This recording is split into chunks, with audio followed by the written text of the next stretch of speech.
ಆತ್ಮೀಯ H16 news ಅರ್ಥಾತ್ ಸೀತಾರಾಮ್ ನ್ಯೂಸದ ವೀಕ್ಷಕರೇ, ನಾನು ನಿಮ್ಮವ ಎಂ ಆಯುಧ ಮಲ್ಲಪ್ಪ ಜೊತೆವರು. ತಾವು ಈಗ ಸುದ್ದಿಗಳ ಲೋಕಕ್ಕೆ ಎಂಟ್ರಿ ಹೊಡಿತಾ ಇದ್ದೀರಿ. ಈ ಸುದ್ದಿಗಳನ್ನು ಪ್ರತಿಯೊಂದು ನೋಡೋ ಜೊತೆಗೆ ನಿಮ್ಮ ಅಭಿಪ್ರಾಯಗಳನ್ನು ಹಚ್ತಾ ಇರಿ. ಯಾಕಂದರೆ ಈ ಸುದ್ದಿಗಳು ನಿಮಗಾಗಿ, ನಿಮ್ಮ ಬದುಕಿಗಾಗಿ, ನಿಮ್ಮ ವೈಚಾರಿಕೆಗಾಗಿ, ನಿಮ್ಮ ತಿಳುವಳಿಕೆಗಾಗಿಯೂ ನಿಮಗೂ ಗೊತ್ತು. ಜೊತೆಗೆ ನಮಗೂ ನಿಮ್ಮೊಂದಿಗೆ ಇದೊಂದು ಮಾತಾಡುವಂಥ ಜೊತೆಗೆ ಸುದ್ದಿಗಳನ್ನು ಬಿಡುವಂಥ ಕೆಲಸ. ಈ ಕೆಲಸದಲ್ಲಿ ನಾವು ನಿಮ್ಮೊಂದಿಗಿದ್ದೀವಿ ಅಂತ ಹೇಳ್ತಾ ನೋಡ್ತಾ ಇರಿ ಸುದ್ದಿಗಳನ್ನು.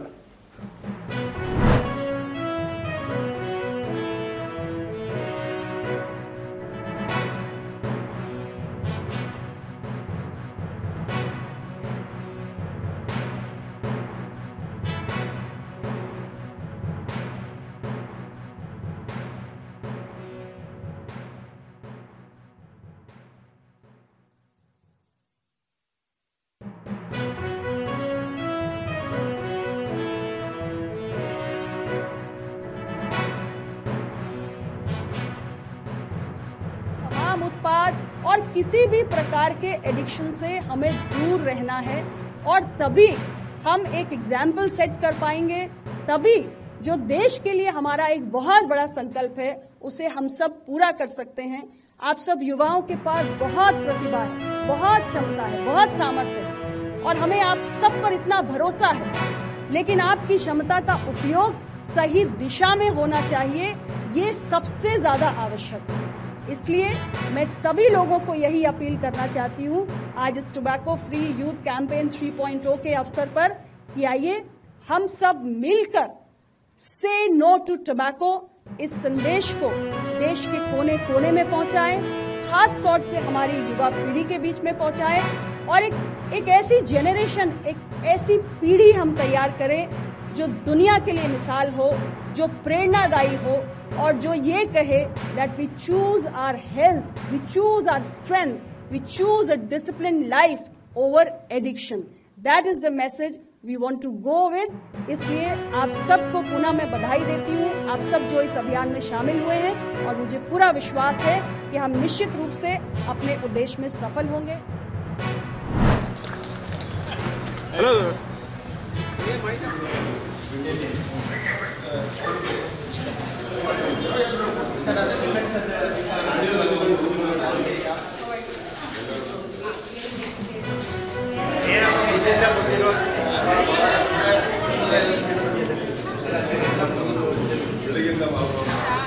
ಮುನಿಸ್ವಾಮಿ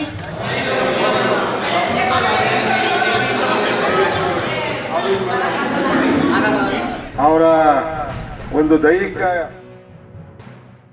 ನಂಬಿಕೆ ಸದೃಢರು, ದೈಹಿಕವಾಗಿ ಇಲ್ಲದೆ ಇರಬಹುದು, ಅವ್ರಿಗೆ ವಿಶೇಷವಾಗಿ ದೇವರ ಶಕ್ತಿಯನ್ನು ಅವರು ಕೂಡ ಈ ಸಮಾಜದಲ್ಲಿ ಬದುಕುವಂತ ಎಲ್ಲ ಹಕ್ಕನ್ನ ಪಡೆದಿರುವಂತವ್ರು. ಅದರಿಂದ ಅವ್ರಿಗೆ ಏನು ತೊಂದರೆ ಇದೆ, ಇವತ್ತು ಪರೀಕ್ಷೆಯನ್ನ ಮಾಡಿ ಅವರ ಒಂದು ದೈಹಿಕ ತಕ್ಕಂತೆ ಅವ್ರಿಗೇನ ಕೊಡಬಹುದು, ಮಿಷನರಿ ಏನ್ ಕೊಡಬಹುದು ಅಂತ ಹೇಳಿ ಇವತ್ತೆಲ್ಲ ಸೇರಿ ಮಾಡ್ತಾ ಇದ್ದಾರೆ. ಏನು ಅವಶ್ಯಕತೆ ಇದೆ ಅನ್ನೋದು ಒಂದು ಫಾರ್ಮುಲೇಷನ್ ಪ್ರಕಾರ ಅವ್ರಿಗೆ ಕೊಡಬೇಕಾಗಿರತಕ್ಕಂಥ ಸಲಕರಣೆಗಳನ್ನ ಅವರೇ ತಯಾರು ಮಾಡ್ಕೊಂಡು ಬಂದುಬಿಟ್ಟು ಈ ಮುಂದೊಂದು ದಿನ ಒಂದು ವಿತರಣಾ ಕಾರ್ಯಕ್ರಮ ಇಟ್ಕೊಳ್ತೀವಿ. ಆ ವಿತರಣಾ ಕಾರ್ಯಕ್ರಮದಲ್ಲಿ ಆಯಾ ತಾಲೂಕು ಸಂಬಂಧಪಟ್ಟ ಆಗಿರ್ಬೋದು ಅಥವಾ ಜಿಲ್ಲೆಗಳಿಗೆ ಬರೋಂಥ ಎಲ್ಲ 5 ತಾಲೂಕುಗಳಿಗೂ ಸೇರಿಸಿ ಒಂದು ಕಡೆ ಒಂದು ಬೃಹತಾಕಾರದ ಒಂದು ಫಂಕ್ಷನ್ ಮಾಡಿಬಿಟ್ಟು ಅವ್ರವ್ರಿಗೆ ಸೇರಬೇಕಾಗಿರೋ ಸಲಕರಣೆಗಳನ್ನ ಅವ್ರಿಗೆ ತಲುಪಿಸೋಂಥ ವ್ಯವಸ್ಥೆ ಮಾಡ್ತಾಯಿದ್ವಿ. ನಮ್ಮ ಪಕ್ಷದ ಎಲ್ಲ ಮುಖಂಡರು ಪತ್ರಿಕಾಗೋಷ್ಠಿಯಲ್ಲಿ ಮಾತನಾಡಿಸಿದ್ದಾರೆ. 2023 ಚುನಾವಣೆಯ ಫಲಿತಾಂಶ ನಾನು 671 ವೋಟ್ಗಳಿಂದ ಗೆಲುವು ಸಾಧಿಸಿದ್ದೇನೆ. ಗೆಲುವು ಸಾಧಿಸುವ ಪೂರ್ವದಲ್ಲಿ ನಮ್ಮ ವಿರೋಧ ಪಕ್ಷದ ಸೂರಜ್ ನಾಯ್ಕ ಅವರು ಅವರೇ ಮುಂದಿದ್ರು, ಅವರೇ ಗೆದ್ಬಿಟ್ರು ಅನ್ನುವಂಥದ್ದನ್ನು ಈಗಾಗಲೇ ನಮ್ಮ ಡಾಕ್ಟರ್ ಹೇಳಿದಾಗೆ ವಿಜಯ ವಿಜಯೋತ್ಸವನ್ನೇ ಆಚರಣೆಯನ್ನು ಮಾಡಿದ್ದನ್ನ ನಮ್ಮ ಹತ್ರ ಇವತ್ತು ದಾಖಲೆಗಳಿದ್ದಾವೆ. ಅವ್ರು ಮಾಡ್ಲಿಕ್ಕಂಟಿಲ್ಲ, ನಾವು ಮಾಡಬಾರ್ದಾಗ. ಎರಡನೇದಾಗಿ ಈಗ ಅವ್ರು ಏನ್ ಹೇಳ್ತಾ ಇದ್ದಾರೆ ಅಂತ ಹೇಳಿದ್ರೆ, ಮೈತ್ರಿ ಧರ್ಮ ಪಾಲನೆ ಮಾಡಿಲ್ಲ ಅನ್ನುವಂಥದ್ದನ್ನು ಅವ್ರು ಹೇಳಿದ್ರು. ನಾನು ಅವರಿಗೆ ಕೇಳೋದು, ನಿಖಿಲ್ ಕುಮಾರಸ್ವಾಮಿ ಅವರು ಕುಮಟಕ್ಕೆ ಬಂದಿದ್ರು.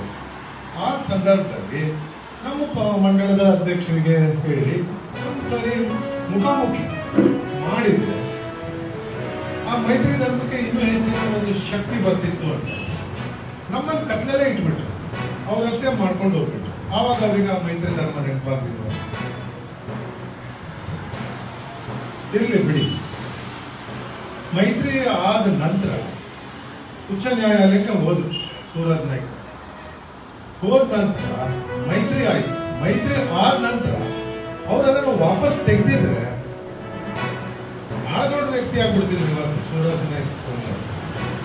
ಅದನ್ನು ಮಾಡಿಲ್ಲ. ಅವಾಗ ಅದನ್ನು ಮಾಡಿದ್ರೆ ಅವ್ರಿಗೆ ಎಷ್ಟು ಗೌರವ ಹೆಚ್ಚಾಗ್ತಿತ್ತು. ಮತ್ತೆ ಅವರಿಗೆ ಈ ರೀತಿ ಹಿನ್ನಡೆನೇ ಆಗಬೇಕಾಗಿತ್ತು. ಕೋರ್ಟ್ನಿಂದ ಹಿನ್ನಡೆನ ಮುನ್ನಡೆನ ಗೊತ್ತಾಗಲಿಲ್ಲಾಗಿತ್ತು. ಅವ್ರು ದೊಡ್ಡ ವ್ಯಕ್ತಿಯಾಗಿ ಇವತ್ತು ಇಡೀ ಕ್ಷೇತ್ರದಲ್ಲಿ, ಇಡೀ ರಾಜ್ಯದಲ್ಲಿ ಎರಡೂ ಪಕ್ಷದವರು ಅವರನ್ನ ದೊಡ್ಡ ಮನುಷ್ಯ ಅಂತ ಹೇಳುವಂಥದ್ದು ಅನಿವಾರ್ಯ ಪರಿಸ್ಥಿತಿ ಬರ್ತಿತ್ತು. ಆದರೆ ದೇವರು ಅದೃಷ್ಟ ನನ್ನ ಪರವಾಗಿ ಇದ್ದಿದ್ರಿಂದ ಅವ್ರಿಗೆ ಆ ಬುದ್ಧಿನೇ ಕೊಡಲಿಲ್ಲ ವಾಪಸ್ ತೆಗೆದು. ಅದು ಕೋರ್ಟ್ನಲ್ಲಿ ಉಚ್ಚ ನ್ಯಾಯಾಲಯದಲ್ಲಿ ನನ್ನ ಪರವಾಗಿ ಬಂತು. ನಮ್ಮ ಕಾರ್ಯಕರ್ತರೆಲ್ಲ ಅದಕ್ಕೆ ಒಂದು ವಿಜಯೋತ್ಸವನ್ನ ಮಾಡಬೇಕು ಅನ್ನುವಂಥದ್ದನ್ನ ಹೇಳಿದ್ರು. ತಾನು ಎಲ್ಲೂ ವಿರೋಧ ಮಾಡಲಿಲ್ಲ ಅನ್ನುವಂಥದ್ದನ್ನ ಹೇಳ್ತಾರೆ ಅವರು ಪ್ರತಿ ಸಾರಿ. ನಾನು ಮತ್ತೊಂದು ಪ್ರಶ್ನೆ ಅವರಿಗೆ ಏನು ಕೇಳೋದಿದೆ ಅಂದರೆ, ಅವರು ಒಂದು ಚುನಾವಣೆ ಪೂರ್ವದಲ್ಲಿ ಹೊನ್ನಾವರದಿಂದ ಕುಮಟಾ ತನಕ ಒಂದು ಪಾದಯಾತ್ರೆ ಮಾಡಿದ್ರು. ಆ ಪಾದಯಾತ್ರೆಯಲ್ಲಿ ದೇವೇಗೌಡರದಾಗ್ಲಿ ಕುಮಾರಸ್ವಾಮಿ ಅವರದು ಫೋಟೋ ಯಾಕೆ ಇಟ್ಕೊಂಡಿಲ್ಲ? ಅಲ್ಲೂ ಒಂದು ಆಪ್ಷನ್ ಇತ್ತು ಅವರಿಗೆ. ಸ್ವಲ್ಪ ಬುದ್ಧಿವಂತರಲ್ಲ ಅವರು. ಯಾರು ಕರೀತಾರೆ? ಕಾಂಗ್ರೆಸ್ ಸರ್ಕಾರ ಬಿಟ್ಟರೆ ಕಾಂಗ್ರೆಸ್ ಬದಿಗೆ ಹೋಗೋಣ ಅನ್ಕೊಂಡ, ಅಥವಾ JDS ನಲ್ಲೋ ಅನ್ನೋದು ಫೋಟೋ ಹಾಕೊಳ್ಬೇಕಿತ್ತಲ್ಲ. ಅವರು JDS ನ ಮುಖಂಡರನ್ನ, ಅವರನ್ನ ಗೌರವ ಕೊಡೋದಕ್ಕೆ ಹಾಕೊಳ್ಳಿಲ್ಲ ಫೋಟೋ.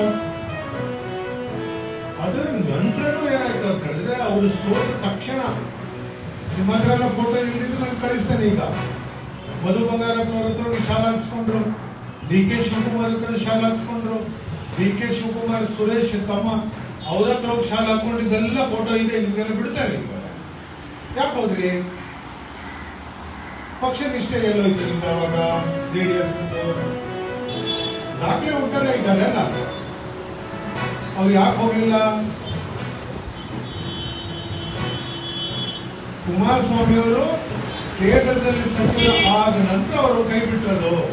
ಒಂದ್ ವೇಳೆ ಕೇಂದ್ರದಲ್ಲಿ ಕುಮಾರಸ್ವಾಮಿ ಅವರು ಸಚಿವರು ಆಗದೆ ಇದ್ರೆ ಎರಡೂ ಕಾಲ ಅವಧಿಗೆ ಹೋಗ್ತಿತ್ತು ಅವ್ರದ್ದು. ಕುಮಾರಸ್ವಾಮಿ ಅವರು ಕೇಂದ್ರದಲ್ಲಿ ಸಚಿವರಾಗಿ ಏನಾದರೂ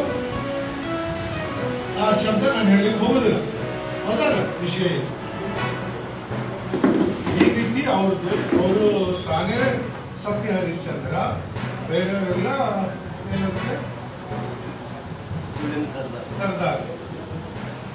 ಇದೆಲ್ಲ ಅವರ ಇತಿಹಾಸ. ಇದು ಅಲ್ಲದೆ ನಾನೀಗ 13 ವರ್ಷ ಶಾಸಕನಾಗಿ ಈ ಕ್ಷೇತ್ರದಲ್ಲಿ ಸಾಕಷ್ಟು ಕಳಪೆ ಆಯ್ತು ಅನ್ನೋದಿಲ್ಲ. ಈಗೇನೋ ರಸ್ತೆ ಮಳೆ ಬಂದು ಮರದ ನೀರ್ ಕೆಳಗಡೆ ಬಿದ್ದಲ್ಲಿ ಮಾತ್ರ ರಸ್ತೆ ಕೆಟ್ಟಿದೆ ಬಿಟ್ಟಿದೆ. ಬಾಕಿ ಕಡೆ ರಸ್ತೆ ಹೆಚ್ಚು ಕೆಟ್ಟಲಿಲ್ಲ. ಬಹಳ ಒಳ್ಳೆ ರಸ್ತೆ. ಇವತ್ತು ಮೂರೂರ್ಗೆ ನೀವು ಹೋಗುವಂತ ರಸ್ತೆ ನೋಡ್ರಿ, 4 ವರ್ಷ ಆಯ್ತು. ಚಂದಾವರದಿಂದ ನೀವು ಸಾಲ್ಕೋಡ್ ಹೋಗಿ ರಸ್ತೆ ನೋಡ್ರಿ, ಚಂದಾವರದಿಂದ ಬಡಾಳ್ ರಸ್ತೆ ನೋಡ್ರಿ. ಗೋಕರ್ಣದಲ್ಲಿ ಈಗ ಒಂದು 2 ತಿಂಗಳಿಂದ ರಸ್ತೆ ಹಾಳಾಯ್ತು. ಅದು ಅತಿಯಾದ ಮಳೆಯಿಂದ ಹಾಳಾಯ್ತು. ಸೈಡಿಗೆ ಗಟ್ರೆ ಇಲ್ಲದೆ ನೀರ್ ಕೆಳಗಡೆ ಹೋಗದೆ ಆಗಿದ್ದು ಅದು ಒಂದ್ ಕಡೆ ಇರ್ಲಿ. ನಾನು 2013 ಚುನಾವಣೆಯಲ್ಲಿ 420 ಓಟ್ನಿಂದ ನಾನು ಸೋತಿದ್ದೆ. 420. ಈಗ ನಾನು ಗೆದ್ದಿದ್ದು 670 ಓಟ್ನಿಂದ.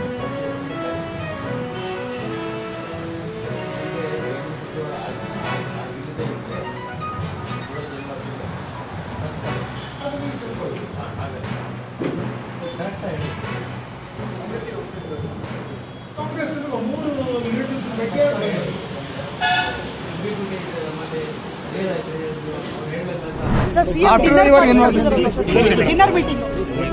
ಬಿಗ್ ಬಾಸ್ ಹೇಳಿದ್ದೀನಲ್ಲ, ನಾನು ರಾತ್ರಿ ಡಿಸ್ಟ್ರಿಕ್ಟ್ ಫೋನ್ ಮಾಡಿ ಹೇಳಿದ್ದೀನಿ, ಅವ್ರಿಗೊಂದು ಆಪರ್ಚುನಿಟಿ ಕೊಡಿ, ಅವರು ಏನಿದ್ರು ಅವರೆಲ್ಲ ರೆಕ್ಟಿಫೈ ಮಾಡಿಕೊಡಿ ಅಂತ ಹೇಳಿದ್ದೀನಿ. ಯಾಕೆಂದರೆ ನಮ್ಮ ಇಂಡಸ್ಟ್ರಿ ಬೆಳಿಬೇಕು,